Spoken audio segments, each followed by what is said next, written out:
Russia continues to claim it is ready for talks, while at the same time, it narrows the avenues for diplomacy. Their actions simply do not match their words. And let me be clear, I can say with absolute certainty, if Russia further invades Ukraine, the United States, together with our allies and partners, will impose significant and unprecedented economic costs.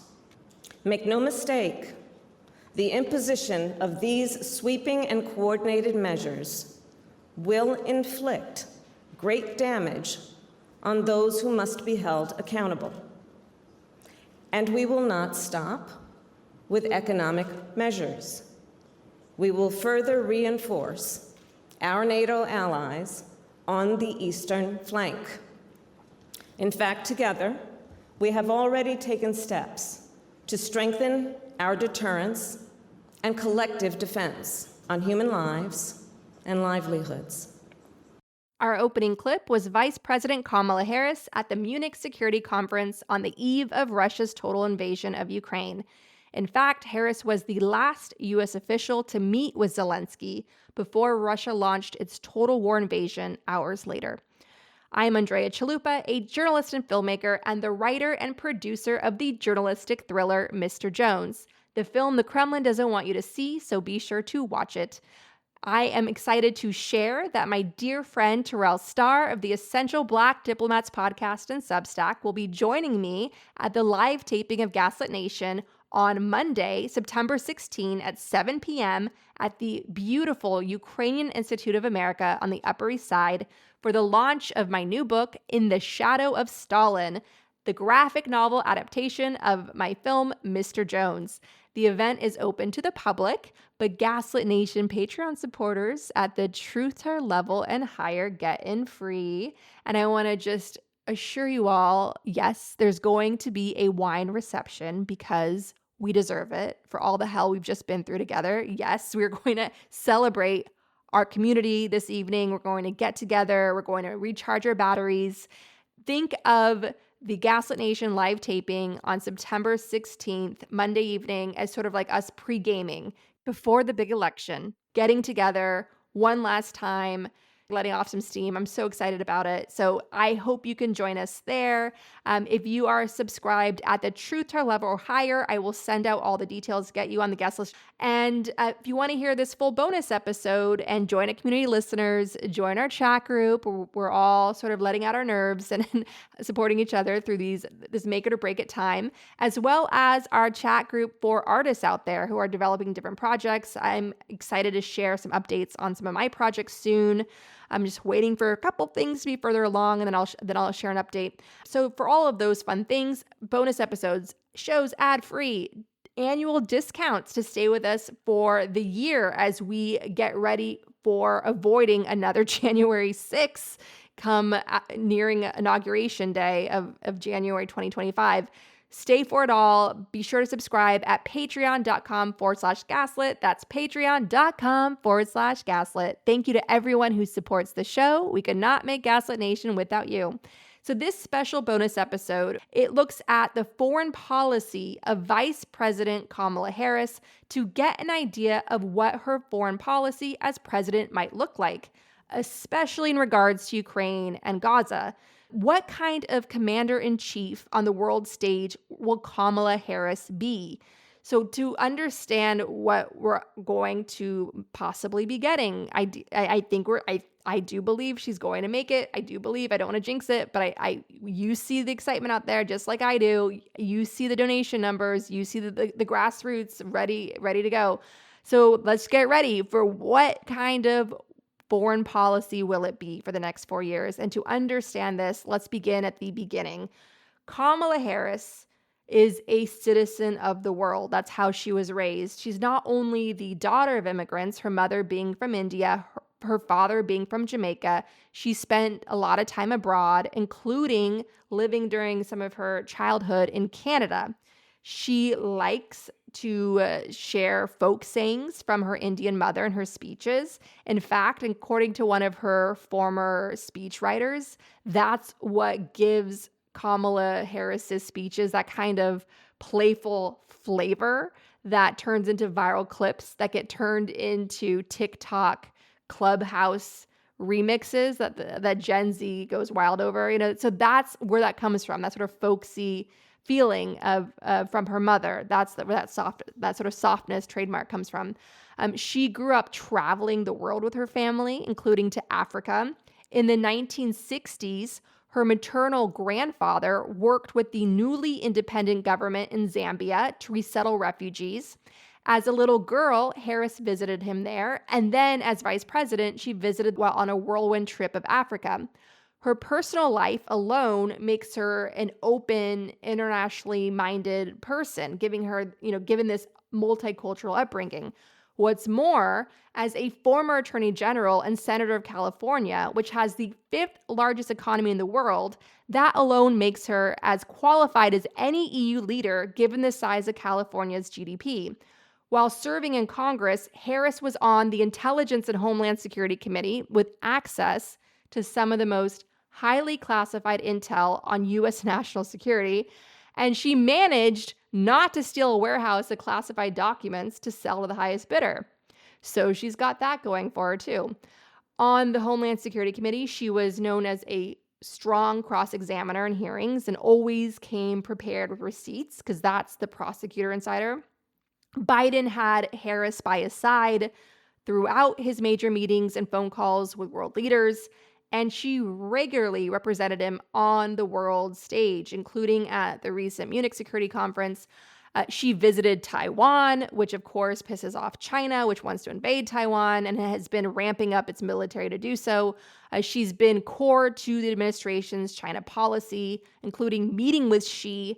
She also regularly traveled to Asian countries like Japan and the Philippines to build an alliance against China's aggression in the region.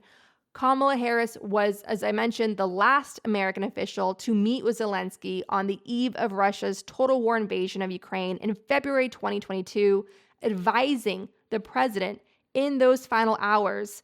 And that is significant because, as you may recall, as I've mentioned on the show, many Ukrainians and many experts in government, in Ukraine's military, in the media, did not actually believe U.S. intelligence that Russia was going to invade. There's still a lot of denial up until the final invasion. Even Zelensky was in denial. And the person with him until it all went down was Kamala Harris. That alone is a historic event that I just want us to sit with for a moment. Like that right there that she experienced. And so she's been core to the whole Ukraine strategy in the sense of going out there and building the case of why we have to stand by Ukraine, including doing a lot of fact-checking of bullshit questions lobbed at her by the Andrea Mitchells out there. It's like, what if this war drags on? And she's been resolute, saying like, we're going to up the cost for Putin no matter what. We have to uphold international law. So far, so good in the research I've done. I don't see any red flags that she's going to be someone that's going to dramatically veer from Biden's position on Ukraine. In fact, she might indeed be better. So stay with me on that. To listen to this full episode, be sure to subscribe. And to our subscribers at the Democracy Defender level and higher, be sure to get your questions in by next Tuesday, this coming Tuesday, July 29th, for our Gaslit Nation Q&A bonus show. Thank you to everyone who supports the show. We could not make Gaslit Nation without you.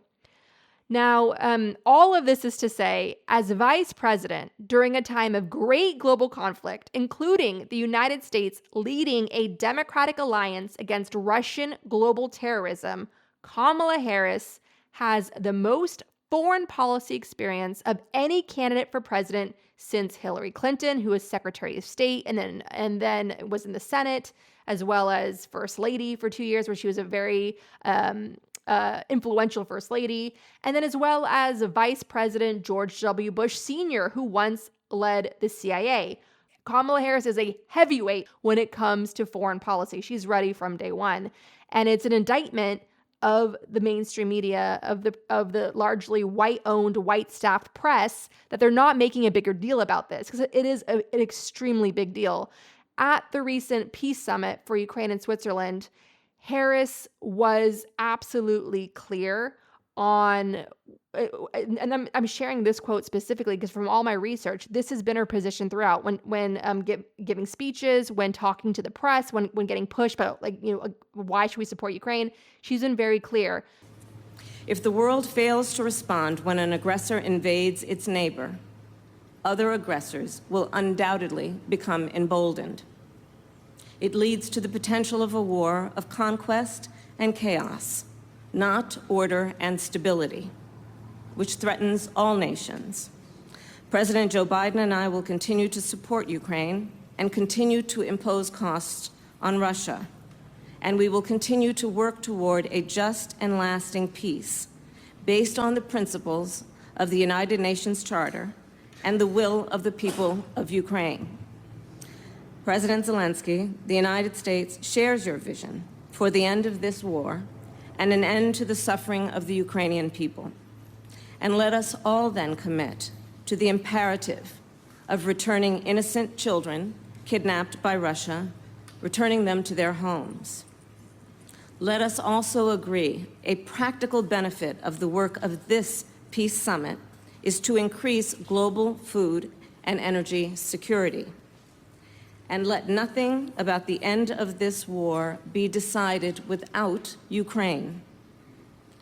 By contrast, however, yesterday, Putin put forward a proposal. But we must speak truth. He is not calling for negotiations, he is calling for surrender. America stands with Ukraine not out of charity, but because it is in our strategic interest. We stand with delegations from more than 90 nations who also have a strategic interest in a just peace in Ukraine. Among us, no doubt, exists a diverse range of views on many of the global challenges and opportunities we face. We don't always agree. However, regarding Putin's unprovoked, unjustified war against Ukraine, there is unity and solidarity in support of international norms and rules. For President Joe Biden and me, it is one of our defining missions to uphold the international rules-based order, to defend it, strengthen it, and promote it. And no doubt it must be a priority for us all. Thank you.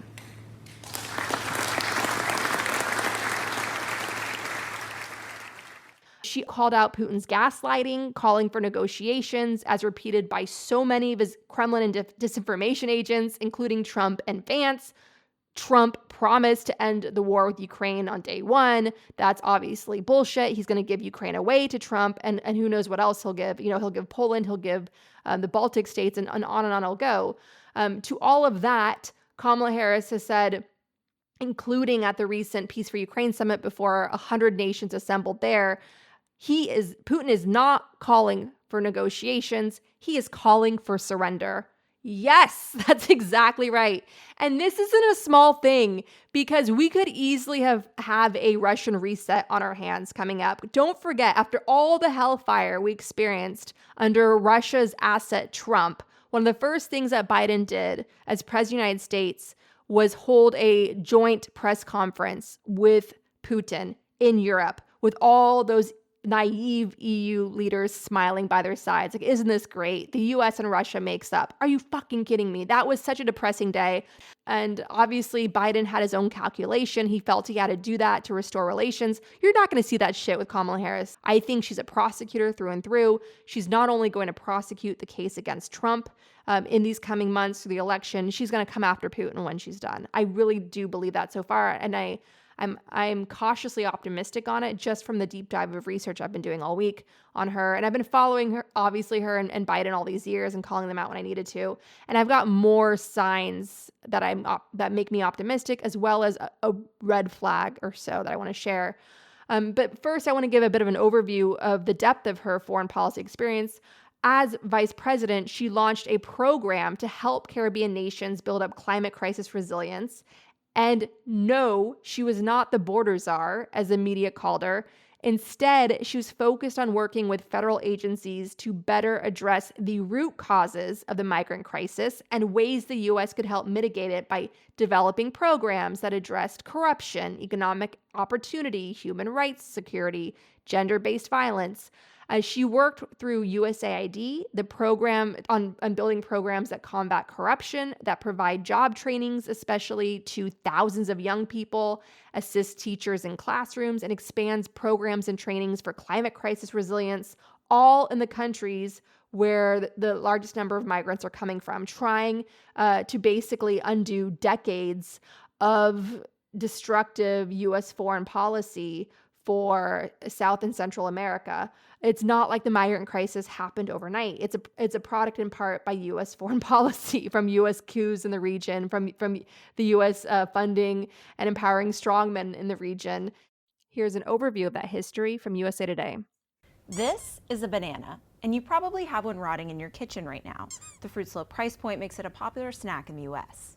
Why does the cost of a banana matter? And what does it have to do with migration from Central America to the U.S.? U.S.-based corporations like the United Fruit Company, who source their goods from lands they owned in Mexico and Central America, got involved in supporting autocrats in the region to protect their bottom line. It's also where we get the term Banana Republic. Going back as far as the 1800s, the Monroe Doctrine sought to end European colonization in the Western world. Later on, President Roosevelt used this doctrine as a way to advance U.S. interests. Once they gained their independence in the 1820s, then the United States became very interested in making sure that only the United States could intervene politically, economically, in any way. In 1954, the CIA carried out a coup to oust the sitting president of Guatemala and assist the United Fruit Company's land interests under the guise of the Red Scare from the Soviet Union.